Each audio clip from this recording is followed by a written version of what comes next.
할렐루야. 우리 서로 인사하실까요? 멀리 떨어져 있지만 우리 서로 인사합시다.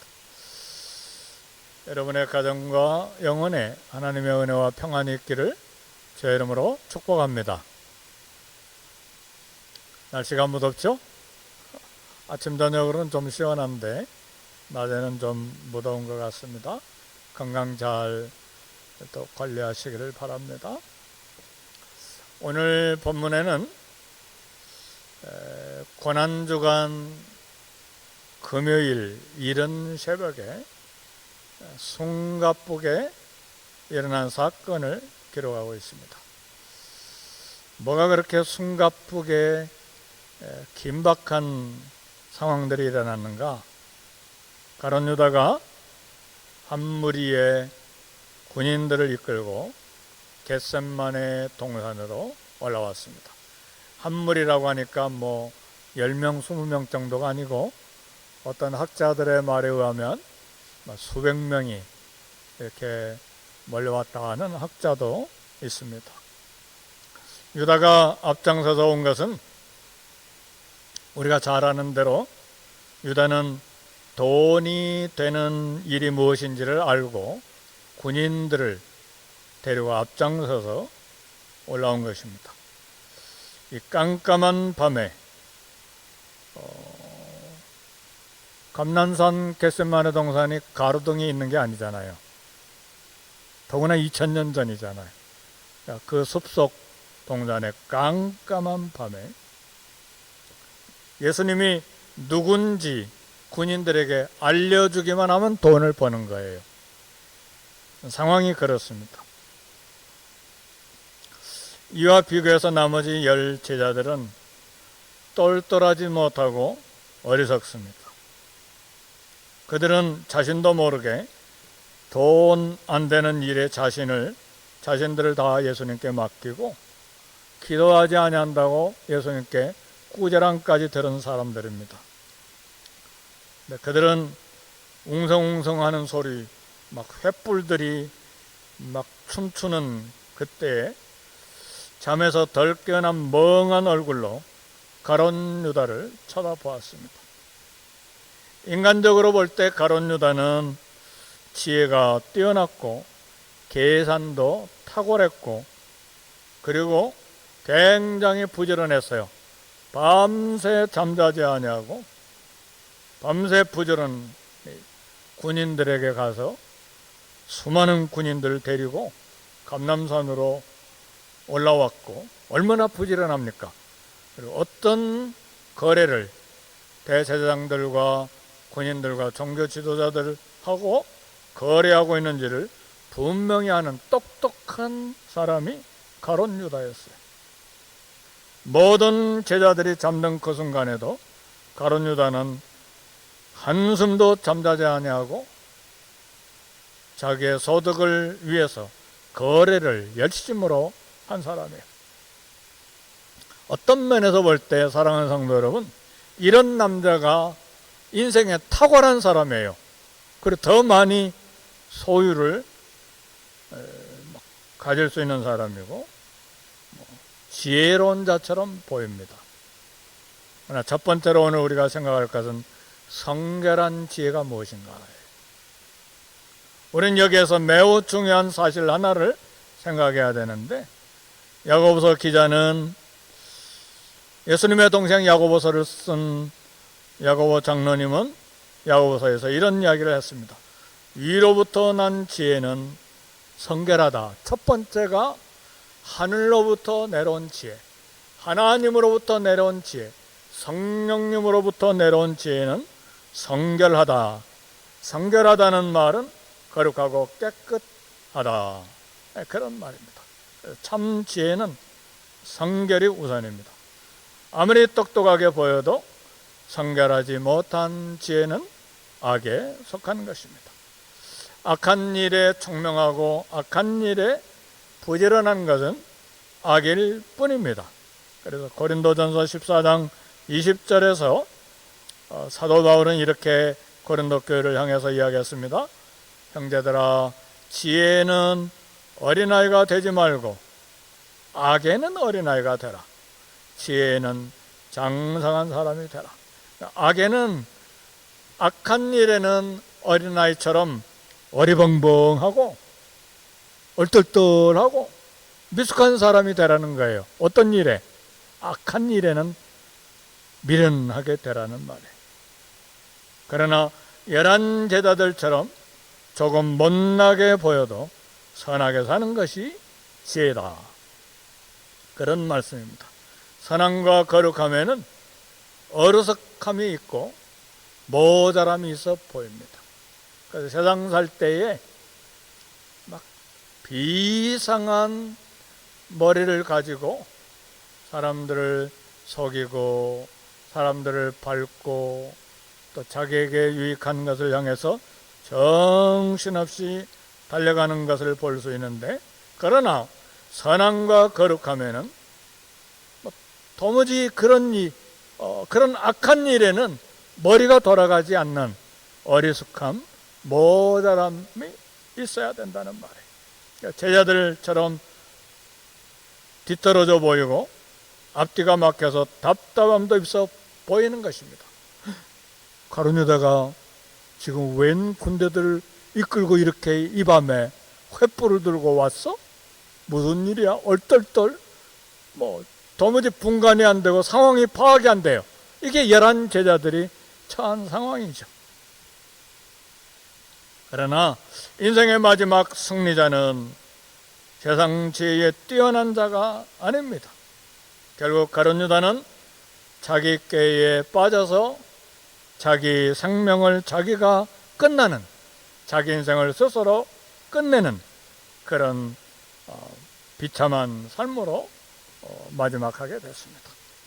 가룟 유다는 자기 목숨도 잃고 자기 이름도 영원히 더럽혀져서 지금까지 가룟 유다 이후에 2000년 교회 역사 가운데 자기 이름을 가룟 유다라고 지은 사람은 없어요. 유다라고 지은 사람은 있죠. 유다 지파가 있으니까. 가룟 유다, 그런 이름은 없습니다. 그러나 어리숙한 열한 제자들은 어리숙했지만 복음을 전할 때 하루에 3000명씩 사람들을 회심시켜서 예루살렘 교회에 불러들였을 뿐만 아니라 교회를 설립했고 말씀을 가르치고 병자들을 고치고 예수님의 이름의 영광을 드러내는 일에 놀랍게 쓰임을 받았습니다. 인생의 최종 승리는 악한 꾀에 지혜로워서 앞서 나가는 자가 아닙니다. 다소 어리숙해 보이지만 악한 일에 어린아이와 같이 되라.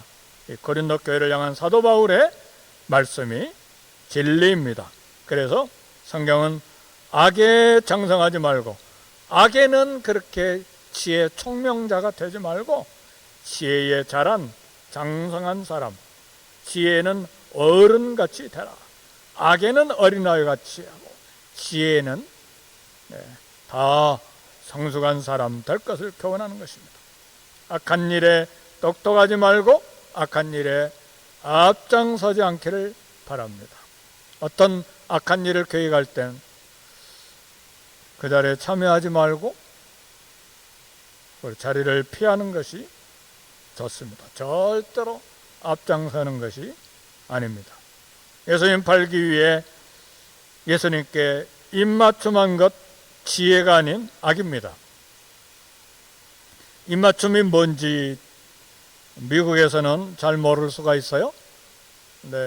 이스라엘 사람들, 그리스 사람들, 중남미에만 가도 입맞춤이 뭔지를 알아요. 저도 18년 동안 배운 게 입맞춤하는 거였어요. 브라질 사람들은 허그를 잘하니까. 물론 미국에도 허그 문화가 있습니다만 중남미 사람들은 허그는 입맞춤하는 거예요. 입술과 입술을 맞추는 것이 아니라 뺨에다가 혹은 뺨과 뺨을 대하거나 그렇게 하는 입맞춤이에요. 18년 동안 배웠는데 이제 또 다 잃어버리고, 미국에는 그렇게 하면 안 되잖아요. 성경에서 이야기하는 입맞춤은 교제와 친교와 거룩한 그런 사랑을 나누는 그런 거리도 안에서 인사법입니다. 가룟 유다가 예수님께 와서 입맞춤한 건 뭐예요? 그 깜깜한 밤에 13명의 예수님과 제자들이 있는데 군인들은 누가 예수님인지 잘 모르잖아요. 깜깜한 밤이니까. 입맞추는 그 사람이 예수니까 그 사람 잡아가라. 그래서 입맞춤한 거예요. 입맞춤을 거룩한 교제와 사귐의 거룩한 이런 인사법을 가지고 예수님을 잡아가게 한 것입니다. 이게 가룟 유다의 지혜였어요. 그러나 악한 일의 지혜였지만 그것은 스승을 파는 일이요, 그리고 악에 빠지는 멸망의 길이 된 것입니다. 악한 일에 앞장서는 것, 능력도 아니고 자랑도 아니고 아름다운 일도 아닙니다. 악한 일에 앞장서면 최종적인 인생의 결승점에서 패배합니다. 가룟 유다처럼. 그래서 오직 성결한 지혜자만이 아름다운 승리자가 됩니다. 이 땅에서는 손해를 본다 할지라도 결국 하나님이 그걸 기억하시고 멸류관을 주시는 것입니다. 두 번째로 생각할 것은 폭력에 대한 감정, 이것이 우리에게 유혹이 될 수가 있어요. 설교하는 저도 설교를 듣는 여러분들도 폭력에 대한 이 감정은 누구나 가지고 있어요. 억울한 일을 당할 때에, 또 폭력을 당했을 때에 그 폭력에 대해서 폭력으로 되갚아 주려고 하는 그 감정, 그것이 우리에게 모두에게 유혹이 될 수가 있다 그 말이죠. 동산에 갑자기 쳐들어온 군인들, 가룟 유다의 이상한 행동에 얼떨떨 있다가 잠에서 깨어나가지고 이게 뭔가 그 상황을 파악한 정신을 차린 제자들이 주님께 물었습니다. 주여, 우리가 칼로 치리이까? 어떤 이런 용기가 나왔는지 잘 모르겠어요. 자기들보다 훨씬 많은 군인들이 있고 자기들이 가지고 있는 칼은 겨우 한 자루 두 자루밖에 없을 텐데 우리가 칼로 치리이까? 아마 잠자다 깨어나가지고 정신없는 말을 한 것 같아요. 유다 한 사람을 매수해서 이렇게 선생님 예수님을 붙잡으려고 하는 것에 분노한 것이죠. 그래서 11 제자들은 우선 도망가기 전에 첫 번째 마음은 예수님을 지키기 위해서 칼로 대항해야 되겠다, 그런 생각을 가진 것 같아요. 나중에는 다 도망가 버렸지만 이런 상황에서 주님께 여쭌 것입니다. 칼로 함께 싸울까요? 옳습니까? 싸우지 말까요? 그렇게 물어본 것입니다. 우리 예수님이 대답하기도 전에 12 제자 중에 누가 제일 성격이 급하죠? 가룟 유다잖아요. 가룟 유다가 그냥 가지고 있는 칼로 그냥 휘둘르니까 대제사장의 종, 그 귀가 잘라져 버린 거예요. 종 말고의 귀를 잘라버린 것입니다. 사랑하는 성도 여러분, 예수님의 가르침에 따르면 성도는 원수도 사랑해야만 합니다. 우리 주님은 산상수훈에서 오른뺨을 때리면 왼편도 돌려대야 했기 때문에 이게 우리에게 갈등의 문제예요. 유혹의 문제예요. 뺨을 맞았는데 참는 사람이 있어요? 오늘 제목이 우리 주님의 말씀대로 이것까지 참으라예요. 저에게도 쉬운 말씀이 아니고 설교를 듣는 우리 성도님들에게도 쉬운 말씀이 아닙니다. 그러나 예수님의 말씀은 진리입니다. 그냥 교훈으로 주신 말씀이 아니고 이것까지 참으라, 그렇게 말씀하신 거예요. 그리고 다른 복음서 마태복음 25장 52절에 보니까 예수님이 답을 하기를 검을 가진 자는 다 검으로 망하느니라. 그날 밤에 칼 몇 자루 가지고 11 제자가 함께 싸웠더라면 그날 어떻게 됐을까요? 11 제자는 감람산 겟세마네 동산에서 다 시체로 변하고 말았을 거예요. 검을 가진 자는 다 검으로 망하느니라. 왜요? 어떤 학자의 말대로 수백 명의 군사들이 왔다면 11제자 죽이는 건 식은 죽 먹기잖아요. 그러니까 11제자는 시체로 끝나버렸을 거예요. 사랑하는 성도 여러분, 비폭력 무저항주의는 예수님의 삶이요, 예수님의 인격이요, 예수님의 가르침입니다. 내가 이렇게 참으면 비참한 인생이고 무시당하고, 그리고 나는 LA 땅에서 정말 밟히고 사는 사람이구나, 분이 나서 살 수가 없다, 그래도 참아야 돼. 예수님의 이름으로.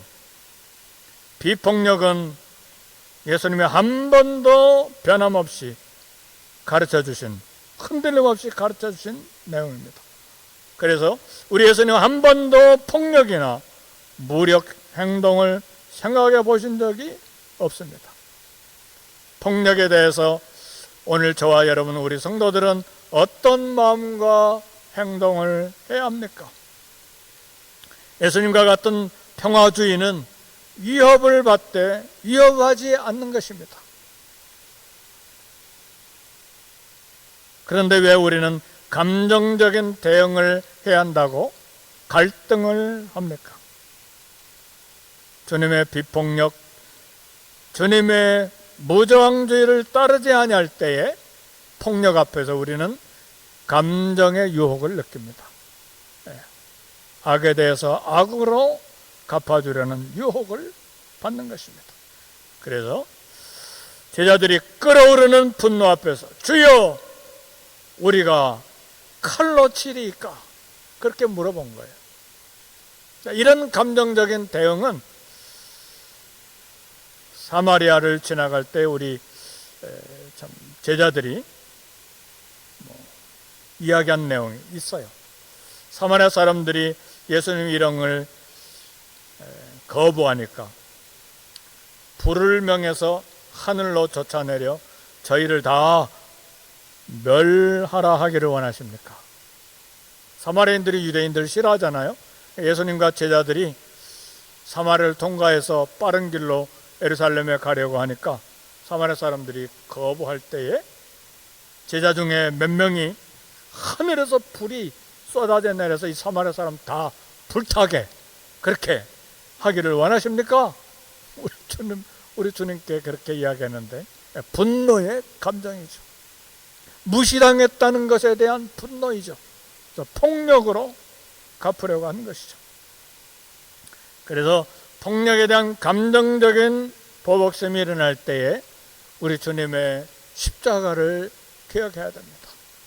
예수님 믿고 구원받는 데만 필요한 십자가가 아니라 평생에 살아가는 동안에 십자가는 우리 심장의 가슴 앞에 있어야 됩니다. 우리 예수님 어떤 경우에도 폭력을 생각하지 않으셨어요. 십자가에 매달린 순간에도 12영이나 되는 천군 천사, 12영은 로마 군인 7만 2천 명인데 7만 명이 넘는 하늘의 천사 군대를 부를 수도 있었지만 우리 주님은 십자가에 매달려 죽으신 것이죠. 뭐 때문에? 저와 여러분 영혼을 건지기 위해서. 법에 가려는 마음은 아직 감정적으로 대응하려고 하는 실패한 마음입니다. 이 부분은 우리 생명이 끝날 때까지, 주님 품에 안길 때까지 계속해서 기도해야 될 제목이고, 하나님 앞에 엎드려 간구해야 될 제목이고, 장성한, 그리스도의 장성한 분량까지 자라가야 될 부분입니다. 오늘 누가복음 22장 51절에 우리 예수님은 칼을 휘두른 제자를 향해서 이것까지 참으라 그랬습니다. 그리고 대제사장의 종 말고의 잘린 귀를 만져서 낫게 해 주셨습니다. 아마 잘려 나갔으니까 땅에 떨어졌을 거 아니에요? 그죠? 우리 주님은 기적적인 능력으로 귀를 다시 붙여서 깨끗하게 낫게 해주셨어요. 어떤 영화를 보니까 말고가 귀 떨어져 나갔는데 막 얼마나 고함을 질렀겠어요. 근데 예수님이 귀를 낫게 해주시니까 만지고, 이런 영화를 봤어요.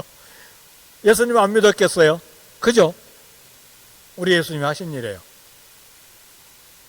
자기를 칼로 잡으려고 온 종인데 원수를 선으로 갚아 주셨을 때에 그 사람 어찌 예수님을 안 믿겠느냐, 그 말이죠. 우리 인간관계도 같아요. 내 귀를 잘라버렸는데 그 귀를 주워가지고 병원에 응급실에 가서 치료해주고 다 병원 비용까지 대주고 예수님 안 믿겠어요? 어떻습니까? 원수 삼을까요? 한번 생각해 보세요.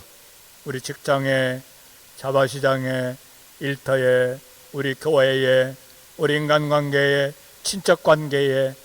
그래서 우리 주님의 말씀은 영원히 진리예요. 우리가 따라가야 될 생명의 말씀이에요.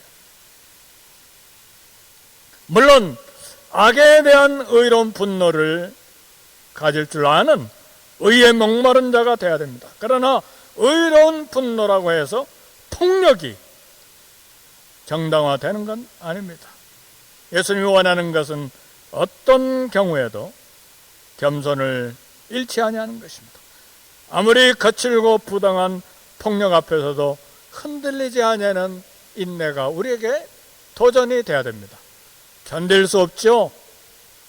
그리고 이 폭력 앞에서 견디기 위해서는 몇 달, 1, 2년이 걸릴 수도 있어요. 그러나 결국은 말씀에 순종함으로 이겨내야 됩니다. 그렇게 되기를 주의 이름으로 축복합니다. 우리 아멘 한번 합시다. 아멘. 이게 보통 일이 아니에요. 이게 설교하고 지나가는 설교라 생각하지 말고 우리 인생에 당한 사건들 앞에서 하나님 말씀을 지켜내려고 하는 살아있는 순교가 어떤지를 한번 경험할 수 있기를 원합니다. 인내하는 성도만이 악하고 거칠은 세상에서 예수님을 따라가는 제자가 될 수가 있습니다. 1956년 1월 8일 미국 청년 선교사 짐 엘리엇과 함께 4명의 선교사들, 모두 5명의 선교사들이 여기 에콰도르 정글에 사는 아우카 부족에게 살해당해서 모두 다 죽었습니다. 5명의 청년 선교사들은 휘튼 대학을 졸업하고 워싱턴 대학을 졸업한 선교사님들이에요. 그런데 경비행기를 타고 에콰도르 아우카 부족에 사는 그 정글의 모래사장에 경비행기가 착륙했습니다. 이것이 마지막이었어요. 부족민과 접촉을 했지만 5명이 다 시체로 변했어요. 그러나 2년 후에 그들의 아내가 되는 사모 엘리자벳 선교사 부인들이 자식들도 있지만 에콰도르로 선교사로 갔습니다. 결국 아우카 부족은 복음을 믿었고 10년 뒤에 5명의 선교사를 살해한 장본인인 키모라고 하는 아우카 부족이 최초의 키모라고 하는 아우카 부족 이 사람이 최초의 목사가 됐습니다. 그 아우카 부족 전체가 다 복음화가 된 거예요. 이 이야기는 유명한 이야기입니다. 선교사의 선교 역사의 유명한 이야기. 짐 엘리엇 아내 엘리자벳 엘리엇 선교사가 이렇게 말했어요. 그리스도인은 날마다 죽는다. 이 짐 엘리엇 엘리자벳 여성교사가 쓴 책에 나온 이야기예요. 그리스도인은 날마다 죽는다. 그리스도를 얻기 위해 모든 것을 잃는다. 그러나 우리가 목숨을 잃을 때 우리는 그것을 도로 얻는 것이다. 1929년 1월 15일 출생한 마틴 루터 킹 주니어 목사님, 신앙을 따라 비폭력으로 흑인 인권운동을 이끌었습니다. 비폭력으로 흑인과 백인이 함께 신앙생활하는 꿈을 가졌어요. 그의 유명한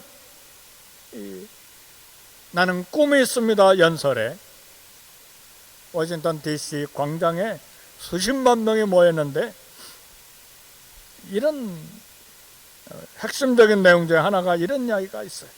나에게는 꿈이 있습니다.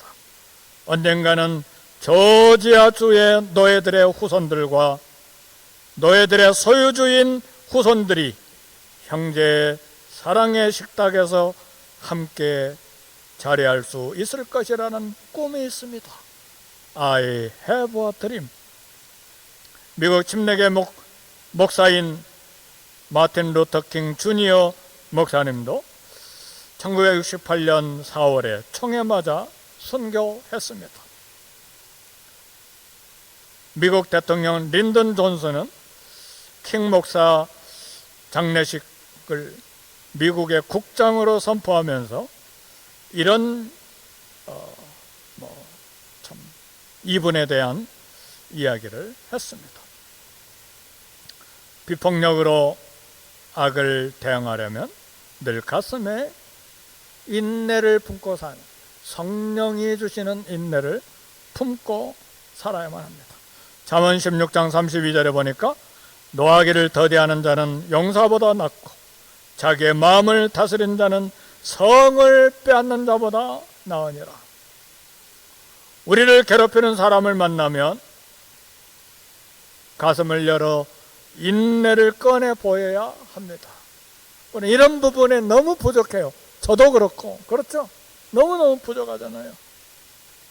베드로가 휘두른 칼에 귀가 잘려 비명소리가 동산에 울려 퍼졌을 때 예수님 십자가를 향해 가시던 걸음을 멈추고 말고를 치료하였습니다. 예수님의 공생의 지정사역의 마지막 치유사역이었어요. 귀가 잘린 대제사장 종 말고의 귀를 다시 붙여서 치료하셨는데, 말고가 귀 한쪽이 없는 불구가 되면 성전 섬기는 직장을 그 자리에서 잃어버리는 거예요. 대제사장의 종 말고니까 신체 중에 하나가 비정상적이면 성전에서 일 못하잖아요. 그 순간에 직장이 끊어져 버리는 것이죠. 우리 주님 치료해 주신 것입니다. 주님은 공생애 3년 동안 자기를 찾아온 사람 거저 보내지 않으셨어요. 수백 명으로 추산되는 군인들 발자국 소리, 어지럽게 춤추는 횃불들, 군인들의 칼소리, 몽둥이 들고 체포하라고 하는 그 순간에도 우리 주님은 한 사람, 한 종을 치유하는데 시간을, 마음을 쓰신 것입니다. 신앙생활 중에 사소한 감정 때문에 우리에게 맡겨진 일들을 소홀히 하는 경우들이 있습니다. 상한 감정 때문에 봉사도 예배도 손을 놓아버리는 경우도 있습니다. 그러나 우리 예수님은 십자가를 향해 가는 길에 흔들림 없이 한 종을 향해서도 치유의 손을 내밀어 주신 것입니다. 마음 상하고 환경이 힘들어도 성도의 본분을 지키고 예배하는 것이 우리가 지켜야 될 하나님 앞에서의 신앙입니다. 그런 모습이 진실한 성도의 모습이며 주님의 제자로서 그분을 따라가는 사람이 제자가 되는 것입니다. 아브라함 링컨을 온갖 말로 비난하고 무시했던 스탠턴 장군이 있었어요. 하는 일마다 태클하고, 하는 일마다 간섭하고, 하는 일마다 비난하고, 하는 일마다 그죠? 여러분, 고릴라를 보려면 아프리카에 가지 말고 여기 미국 워싱턴에 고릴라를 보세요. 링컨을 두고 하는, 대통령을 두고 하는 말이 얼마나 힘듭니까? 여러분 어떻게 하실래요? 사랑하는 성도 여러분,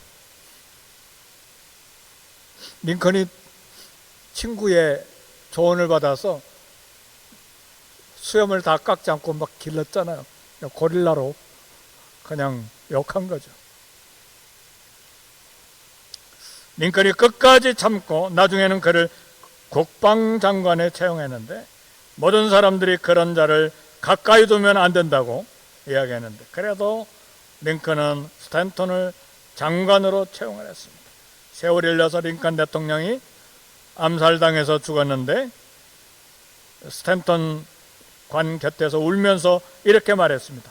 일찍이 보지 못했던 세계 역사의 가장 위대한 통치자가 여기에 누워있다. 링컨의 위대함은 참는 데 있었어. 사랑으로 참는 마음, 인내하는 마음, 원수를 갚으려고 하는 폭력에 대한 감정의 유혹을 이길 수가 있는 것입니다. 사랑하는 성도 여러분, 예수님을 죽이려고 올라온 군인들과 종교 지도자들, 예수님을 붙잡았을 때 예수님은 잡혀주셨습니다. 이것이 아버지의 뜻이요 인류 구원을 위한 길이었고, 저와 여러분을 하나님의 자녀로 만드는 유일한 길이었기 때문에 저와 여러분을 위해서 붙잡혀 주신 거예요. 내가 성취하고 성공해야 하나님께서 영광 받으신다는 법은 없습니다. 반대로 내가 고난을 받아야 하나님께서 영광 받는 경우는 많습니다. 요셉의 고난 속에 형제들이 살 길이 열리고 구원의 길이 열렸습니다. 스데반 집사님의 순교 속에 청년 사울이 회개하는 길이 열렸습니다. 예수님의 영광은 십자가 고난을 견디는 길에 숨겨져 있었습니다. 주님의 십자가 영광을 기억하고 이것까지 참고 십자가의 길을 걸어가는 저와 여러분이 되시기를 주님의 이름으로 축복합니다. 우리 말씀 생각하면서 1, 2분간 함께 같이 기도하십시다.